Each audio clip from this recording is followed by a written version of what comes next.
Have you ever found yourself in a conversation where it feels like you and the other person are reading from entirely different scripts? It happens, right? Misunderstandings sneak in when we try to bridge cultural gaps and navigate language differences. Think about it. Do we sometimes approach the Bible in a similar way?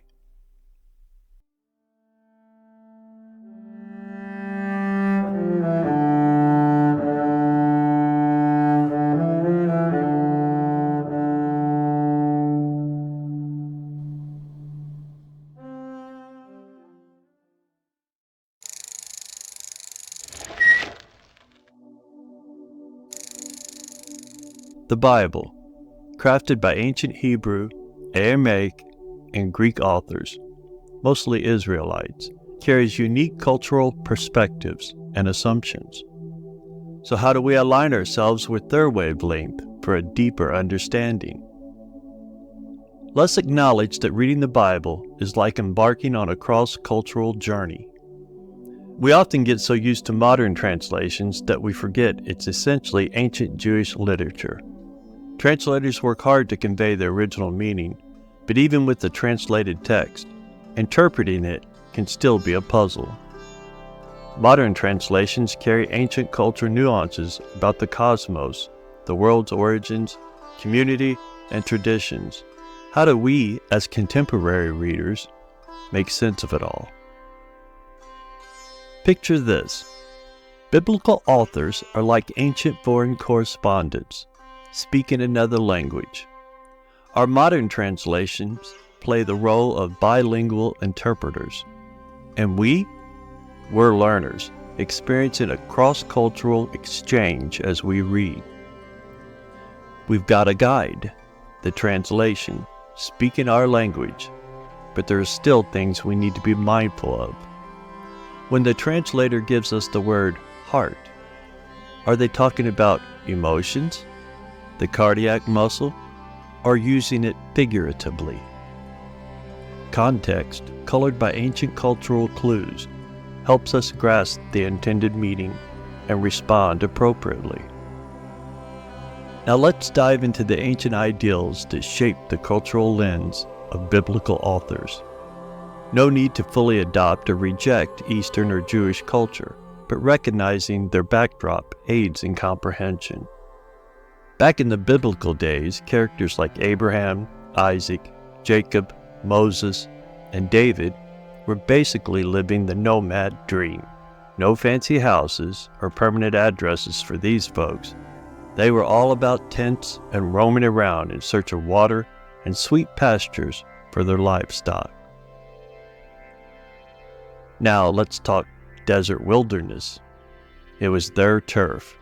Sure, it could get dry and arid, but there were occasional oases, rivers, water basins, and pastures to keep things interesting. The nomads were as comfortable in the wilderness as we are in our own neighborhoods. They knew the lay of the land like the back of their hand. Water sources, pastures, landmarks, you name it. Rain was the nomads' lifeline. Without it, their families and their flocks were in big trouble. Different areas got rain at different times and in different spots. The tribe's chief responsibility? Making sure that they were at the right places at the right times. Sometimes the rains were local, giving them water and pasture, and sometimes they were distant, flooding rivers and keeping the nomads on their toes. Now let's talk possessions. These nomads weren't hauling around a ton of stuff. Their major flex? A tent made of goat hair, poles, stakes, ropes, a curtain to divide the tent into his and her sides, classy, and a carpet for the floor.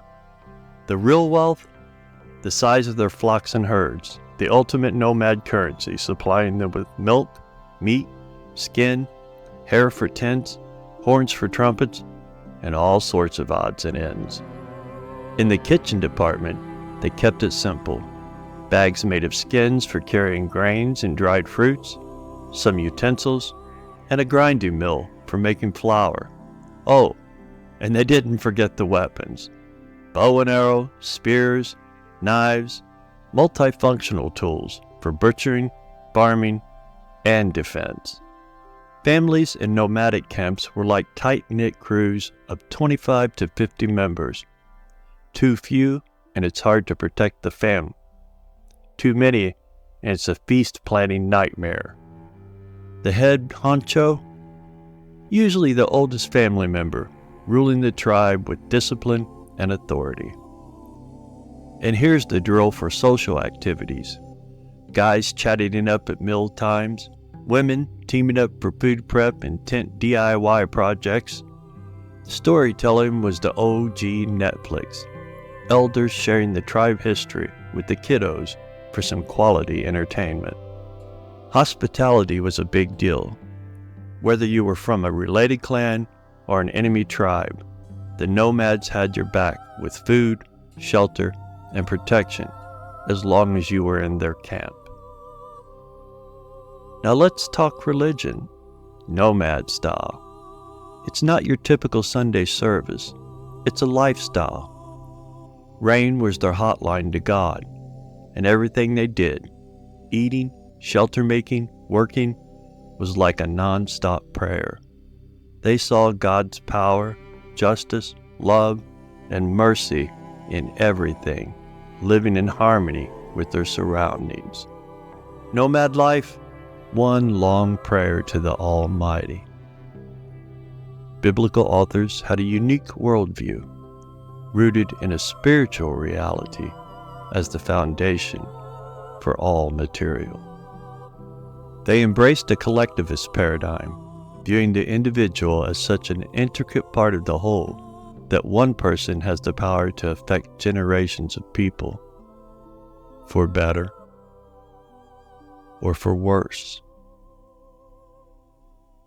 Living in an honor-shame culture, they valued certain groups while sometimes exploiting others. Ritual purity played a significant role in their understanding.